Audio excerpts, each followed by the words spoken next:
오늘 말씀 이 야고보 사도가 초대교회 교인들에게 보낸 편지의 이야기입니다. 야고보서는 야고보 사도가 쓴 편지입니다. 야고보 사도가 누구일까?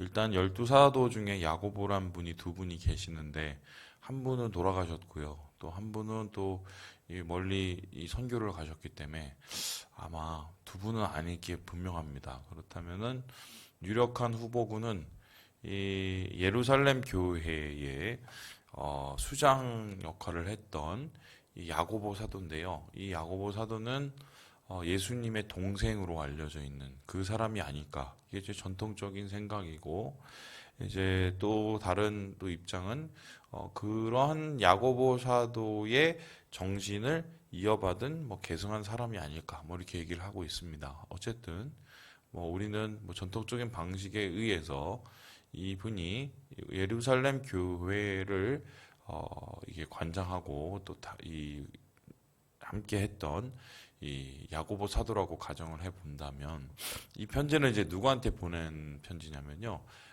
디아스포라들한테 보낸 편지입니다. 디아스포라라고 하면은 흩어진 교회예요. 에클레시아는 뭉쳐진 합쳐진 교회.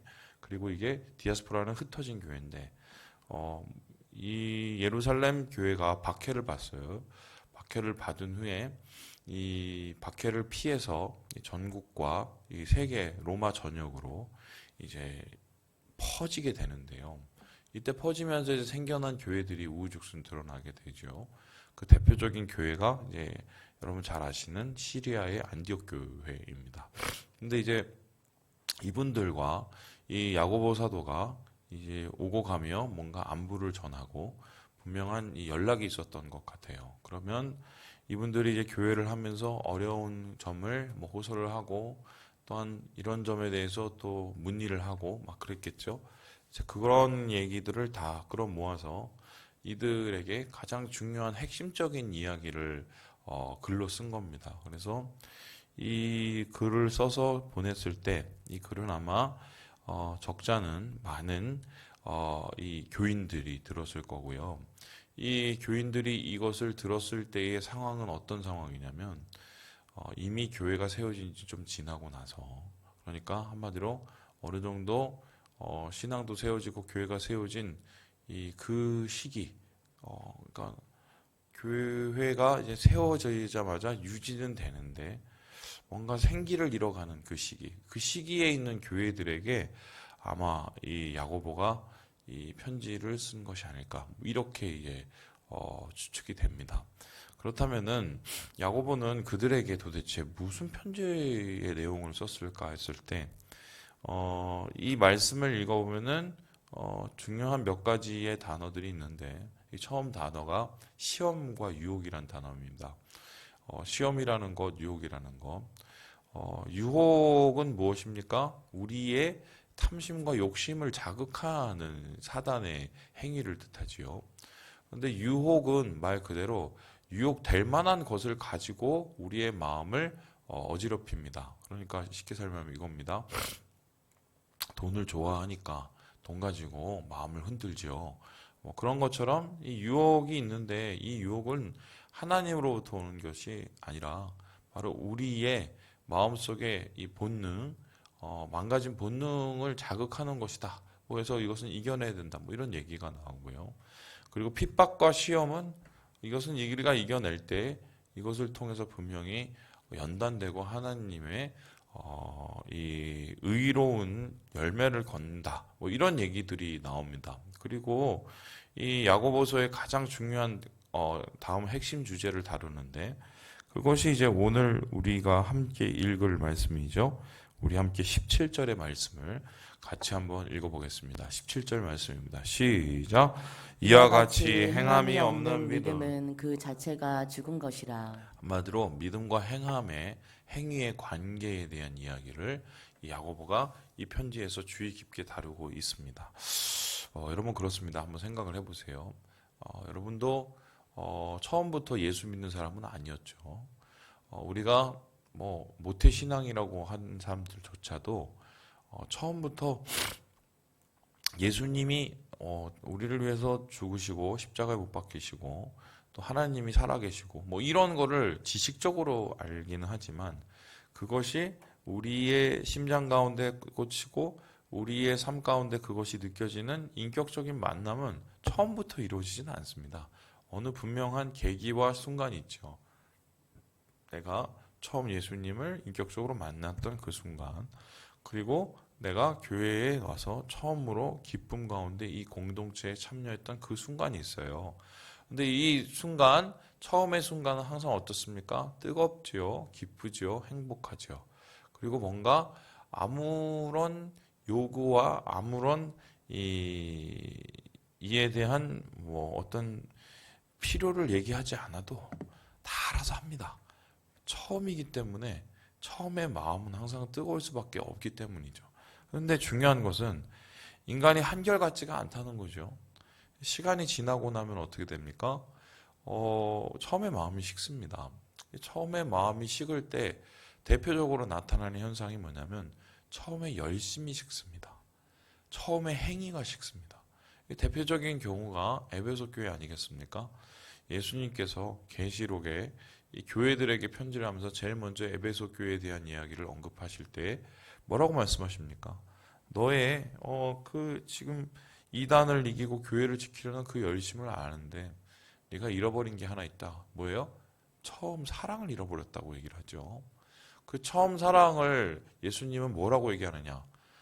행위, 처음 행위를 다시 가지라. 그러니까 그때만치 사랑의 마음을 가지고 뭔가 뜨거운 이 하나님을 향한, 교회를 향한 그런 모습이 없다는 소리죠. 이게 항상 우리의 고민이죠. 처음에 문제가 생기는 것은 그거는 그냥 절제를 하고 조절을 하면 되지만 그 후에 우리의 마음이 냉랭해지고 나서 이제 문제가 생기는 것은 이거는 뭐라고 말을 해도 잘 안 듣습니다. 동기가 이제는 막 불타오르지 않기 때문인데요. 지금 이제 바울이 이야기를 하고 있는 이 이야기를 듣고 있는 이 교인들은 바로 그런 상태예요. 뜨거웠었던 것 같아요. 그리고 뭔가 예수를 믿는데 핍박을 받아도 내가 확실한 믿음 때문에 예수를 믿고 섬기고 예배하는 거죠. 그런데 어느 시간이 지나고 어느 정도 삶이 안정되고 또한 어느 정도의 궤도에 오른다고 생각했을 때 어떻습니까? 냉랭해지죠. 그래서 맨 처음에 하던 그런 모습들을 하지 않습니다. 그리고 그냥 너무 자연스럽게 아무것도 아닌 것처럼 슬렁슬렁 넘어가게 되죠. 이러한 모습을 이제 계속 보이다 보면 어느새 나도 모르게 열정이라는 것이 사라지고 열정이라는 것이 사라짐과 동시에 뭐가 사라집니까? 내 안에서 나타나는 믿음의 행위들이 사라지게 됩니다. 예전에는 주님 앞에서 기뻐서 내가 주를 위해서 무엇을 할까 생각을 하고 막 전도도 하고 교회에 나가서 봉사도 하고 뭐 청소도 하고 누가 뭐라고 안 해도 뭔가 구제도 하고 막 사랑하려고 노력하고 막 이랬단 말입니다. 근데 그거를 해보니까 그게 그렇게 그 꽃길이 아니라는 걸 알죠. 이거 하면 이렇게 부딪힐 수도 있고 이렇게 내가 피해 볼 수도 있고 이렇게 내가 마음이 상할 수도 있고 그다음부터 어떡합니까? 몸을 사리죠. 그래서 적당한 선에서 하게 됩니다. 이 적당한 선에서 하다가 나중에 어떻게 됩니까? 결국 안 하게 됩니다. 그러면 이제 질문을 합니다. 이 사람의 신앙은 과연 문제가 있는 것일까 없는 것일까? 그리고 이 사람의 믿음이 과연 있는 것일까 없는 것일까? 질문을 하죠. 이에 대해서 이 야고보가 이렇게 얘기하는 거예요. 행함이 없는 믿음은 뭐다? 죽은 거다. 자, 그렇다면은 이 말을 그냥 들어보면 좀 기분이 안 좋아요. 왜요? 우리가 믿음으로 구원을 받는다고 분명히 바울이 그랬단 말입니다. 그래서 이것을 이신칭의라고 그랬어요. 그러니까 내가 막 예수를 님의 구원을 받기 위해서 뭔가를 애쓰거나 뭔가를 막 노력해서 구원을 받은 게 아니라 예수님이 날 위해서 죽고 예수님이 나를 위해서 부활하셨다는 걸 믿었기 때문에 그 믿음으로 내가 어떻게 해요? 구원에 참여하게 된 거죠. 아니, 바울은 분명히 믿음으로 구원을 받는다고 했는데 지금 이 야고보는 정반대 얘기를 하는 거 아닙니까? 어떻게요? 아니야. 행동을 해야지, 행동을. 말로만 믿는다고 그러면 뭘 해? 뭐 이렇게 지금 질문을 하고 있는 거예요. 그러면 바울은 누구고 야고보는 누구고 바울의 신앙은 따르고 야고보의 신앙은 또 다른 것일까? 이런 뭐 질문을 하죠. 그래서 심지어 이제 루터 같은 경우는 믿음을 너무 강조하다가 보니까 야고보서가 이제 걸리는 거예요. 이제 막 행함에 대한 얘기가 많으니까. 그래서 이 야고보서를 되게 미워했습니다. 루터는. 그래서 야고보서를 잘 안 읽었어요. 왜냐하면 믿음이 더 중요하다고 생각했기 때문이에요. 그런데 이것은 어떻게 보면 굉장히 우리의 신앙을 단편적으로 생각하는 거죠. 이런 겁니다. 이건 시간의 차이고 어떻게 보면 이거는 그 시각의 차이라고 볼 수 있는데요. 여러분 우리가 죄 중에 빠졌을 때 잘한 게 아무것도 없지만 하나님이 우리를 긍휼히 여겨주셔서 불쌍히 여겨주셔서 건져주셨단 말이에요. 그래서 믿음이라는 것도 하나님이 믿게 해주시니까 믿은 거예요. 분명히 그건 다 은혜였어요. 은혜로서 믿음을 갖게 되고 믿음으로써 하나님 안에서 어떻게 해요? 구원을 받게 된 거예요. 그건 우리의 구원의 출발이었단 말이에요. 그래서 우리가 의롭다 하심을 받고 우리가 중생을 하고 또 우리가 주님 안에서 뭔가 하나님의 자녀로 거듭났다는 이 모든 것이 하나님이 우리에게 주신 선물이고 은혜고 나는 그 상황 속에서 예수를 믿은 게 전부 다인 것이었습니다. 그런데 여기까지는 바울의 얘기, 바로 이신칭이라는 얘기가 바로 중요하게 맞아 떨어지는 거죠. 근데 그 다음에 상황을 믿음을 가지고 살아가는 그 다음에 우리의 삶이 있잖아요. 바로 예수 믿고 거기서 죽으면 좋은데 안 그렇죠? 어떻게요? 살아야 된단 말이에요. 인생에서 살아야 된단 말이에요. 그러면 믿음을 가지고 구원을 받은 사람이 인생에서 살 때 어떠한 모습이 나타나나요? 변화되지요. 그러니까 예전에 옛사람의 모습이 사라지고 새 사람의 모습이 나타난단 말입니다. 이것은 바울도 누차 강조한 것이고 바울의 이 뒤에 나오는 이 서신의 뒷부분은 다 대부분 새 사람처럼 살자 뭐 이런 얘기를 해요. 니네들끼리 어떻게 싸우고 어떻게 막 음행을 저지르고 또 어떻게 돈 갖다가 서로 그렇게 서로를 미워 이런 거 하지 말라. 예수 믿는 사람은 새로운 모습으로 새 사람으로 이런 얘기를 한단 말이에요. 바로 지금 오늘 이 야고보의 얘기는 요 얘기예요. 뒤에 얘기예요. 그러니까 구원을 받은 이후에 삶의 변화. 우리가 예수를 믿고 구원받아서 삶이 변화되는 그 삶에 대한 얘기거든요. 그 삶에 대한 얘기를 우리가 살펴보면은 어떻습니까? 우리가 뭐 온전치도 않고 부족하고 연약하긴 하지만 어떻게 해요? 점점 변화되죠. 점점 옛날 모습에서 주님의 새 모습으로 변화가 된단 말입니다. 쉽게 설명 이래요. 남 미워하게던 정말 막 죽이려고 하는 그 증오에서 벗어나서 뭔가 내가 아직 완전하진 않지만 예수님을 쫓아서 좀 뭔가 사랑해 보려고 막 노력을 하고 그러다가 내가 또 막 삐껴지고 또 쓰러져서 넘어져서 좀 죄를 짓다가도 다시 내가 일어나고 또 주님 원하시는 모습을 살아보려고 이런 변화들이 막 일어난단 말이에요. 그리고 옛날에 예를 들어서 거짓말을 잘하고 막 소위 말해서 막 여러 가지로 삶이 엉망이었던 사람이 예수를 믿어서 그 옛날 모습이 완전히 벗어나지 못하지만 변화가 일어난단 말이에요. 근데 이런 변화들이 쌓이고 쌓이다 보면 어떻게 해요? 내가 어느새 나도 모르게 주위를 돌아보니까 거룩해져 가죠. 그것을 우리가 성화라고 하지 않습니까? 그러니까 예수 믿는 사람은 구원을 받은 사람은 변하는 게 맞아요. 이게 맞는 게 너무 당연한 거예요. 이게 사실 오늘 야고보가 아니 행함이 없는 믿음은 죽은 거야. 이 얘기를 할 필요가 없어요. 제대로 믿으면 행하게 돼 있는 거예요. 그런데 제대로 믿는다고 자기는 착각을 하면서 믿음이 식고 또한 삶이 뭔가 식어갈 때 아유 난 이미 뭐 구원을 받았으니까 뭐 믿음은 있는 거니까 아이가 주님 오실 때까지 그냥 대충 살다가 마지막에만 이게 말이 안 된다는 거예요. 말이 안 된다는 거예요. 예수 믿는 사람은 주님이 주시는 마음으로 물론 좀 침체될 때도 있고 넘어질 때도 있지만 결국은 성령님께서 내 안에 계시고 내 안에 자극을 하시고 내 안에 성령님께서 어떻게 해요? 계속해서 푸시를 하시기 때문에 내가 주님이 원하시는 모습으로 점점점 변화되게 돼 있다는 건데요. 그런데 사탄은 어떻게 우리를 자꾸 노략질을 하냐면 우리의 머릿속에 어차피 뭐 구원 받았잖아. 뭐 믿음이 있는 건데 뭘. 그럼 좀 대충 하다가 나중에 뭐 죽기 전에 그냥 뭐 회개하고 잘 가면 되지. 이렇게 믿음과 행위를 어떻게 해요? 분리를 한단 말이죠. 믿음과 행위를 분리를 해서 결과적으로 사탄이 노린 게 뭐예요? 못 믿게 하려는 거예요. 그러니까 사탄은 끊임없이 어떻게든 이거예요. 좀 더 자자. 좀 더 눕자. 뭐 이거를 계속해서 우리의 마음에 얘기를 하는 거죠. 이 정도면 돼. 해봤잖아. 못하러 그래. 우리의 믿음이 행동하지 않도록 그 끈을 계속해서 막 잘라내려고 그래요. 자, 그럼 제가 질문을 해보겠습니다. 왜 사탄은 거기에 목숨을 걸고 믿음과 행위를 자꾸 분리시키려고 할까요? 그 이유가 뭘까요? 잘 생각해보면 우리가 알 수 있어요. 우리가 믿음으로 행동하는 걸 굉장히 두려워하고 미워하기 때문이에요. 왜요?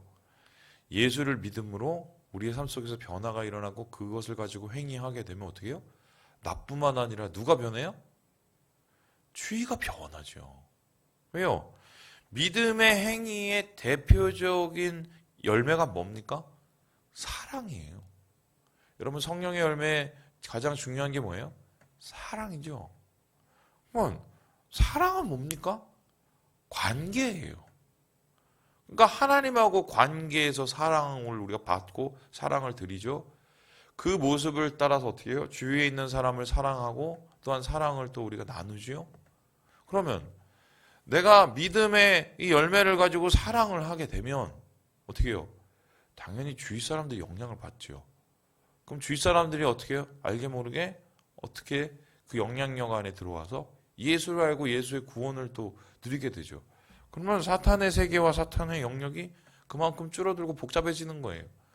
그러니까 사탄은 어떻게든지 믿는 자가 행동하는 것을 막아야 돼요. 그래야 지가 살기 때문이죠. 그래서 믿음과 행위를 어떻게든 분리를 시킬 뿐만 아니라 또한 믿음과 또한 이 사랑을 어떻게든 나눠 갖고 예수 믿는 사람이 세상을 바꾸는 것을 어떻게든 막으려는 게 사탄의 못된 소행입니다. 그런데 오늘날 수많은 사람들이 여기에 속고 있는 거예요. 아이고 누구누구 형제님 언제부터 예수를 믿으셨습니까? 저는 뭐 어렸을 때부터 믿었습니다. 그러면은 세례를 받으셨나요? 예, 저는 세례 받았죠. 예, 몇 년 며칠을 받았습니다. 그러면 성령을 받으셨나요? 제가 성령 체험을 언제 했습니다. 대답은 잘해요. 그런데 어떻게 해요? 그 이후에 제일 중요한 게 어떻게 해요? 그러면 지금 형제님은 혹은 자매님은 예수님을 어떻게 만나고 계십니까? 이거 중요하잖아요. 삶 속에서 예수님의 마음을 어떻게 나누고 있나요? 이게 중요하죠. 요거를 못 넘어서게 만드는 거예요. 그래서 한국교회의 가장 큰 낭패가 바로 그 문제였어요. 두 가지였는데요. 첫 번째는 뭐냐면요. 예수 믿으면 잘 먹, 잘 살. 이거를 이제 플러스를 이렇게 이퀄을 시켜 놓은 거예요. 그래서 예수 믿으면 축복을 받아야 돼. 그 축복이 하나님께서 주신 평안의 축복, 그 다음에 천국의 축복, 도 있지만 그보다 더 중요한 게 뭐예요? 당장 돈이 있어야 돼. 돈이 생기고 건강도 막 생기고. 그러면 돈이 없고 건강이 없으면 예수를 안 믿어. 그렇죠? 지금 우리나라가 지금 겪고 있는 가장 한국교회의 큰 문제가 바로 이 잘 먹 잘 살 은혜 이 신앙에서 비롯됐거든요. 예수님께서 우리를 잘 먹게 해주고 잘 살게 해주실 수도 있지만 안 그렇게 해주실 때도 있어요. 그런 거는 그보다 더 좋은 걸 주시려고 우리에게 그런 건데 거기에 이제 못 넘어서게 만들죠. 그리고 사탄이 또 우리 한국교회를 흔드는 또 한 가지 방법이 뭡니까? 이런 거죠. 믿음을 머릿속에 머무르게 하는 거예요. 믿음을 과거 속에 머무르게 하는 거예요. 목사님, 제가 옛날에요. 아유, 어떻게 갖고 교회를 어떻게 내가 뭘 했고요. 교회를 제가 어떻게 세웠고요. 교회 어떻게 열심히. 저는 이런 얘기 좀 이제 안 하셨으면 좋겠어요. 그거 다 의미 없어요. 결국 뭐예요? 옛날에 내가 이렇게 열심히 했는데 지금은 결국 뭐예요? 그렇게 안 하고 있어요. 왜 안 하고 있어요? 다 그런 이유가 있으니까 건들지 마세요. 이 얘기하는 거거든요. 그러니까 신앙을 과거에 머무르게 해요. 그 이유가 뭡니까? 신앙을 머릿속에서 머무르게 하려는 거예요. 우리가 지금 오늘 주님을 만나서 주님이 원하시는 행동을 통해서 세상을 변하지 못하게 하려고 이 사탄의 그러한 이 잘못된 이 전략에 지금 한국교회가 무너지고 있는 것 아니겠습니까? 목사님들 왜 실망해서, 목사님들 앞에 실망해서 왜 교회를 떠나나요? 행동하고 어떻게 믿음이 달라? 그죠? 목사님은 뭐 처음부터 그랬겠어요? 물론 연약한 사람이죠. 근데 어느 정도 시간이 지나면서 자기도 그렇게 놀아난 거예요. 장로님은 어떻게 그래? 권사님은 어떻게 그래? 집사가 어떻게 그래? 결과적으로 이건 뭐 집사, 장로, 권사, 목사 이거 중요한 게 아니에요.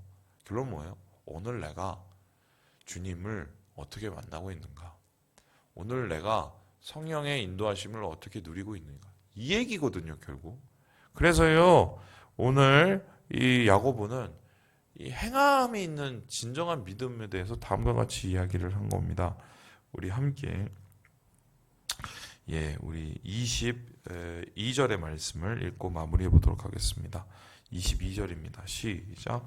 내가 보거니와 믿음이 그의 행함과 함께 일하고 행함으로 믿음이 온전하게 되었느니라. 이해되시죠?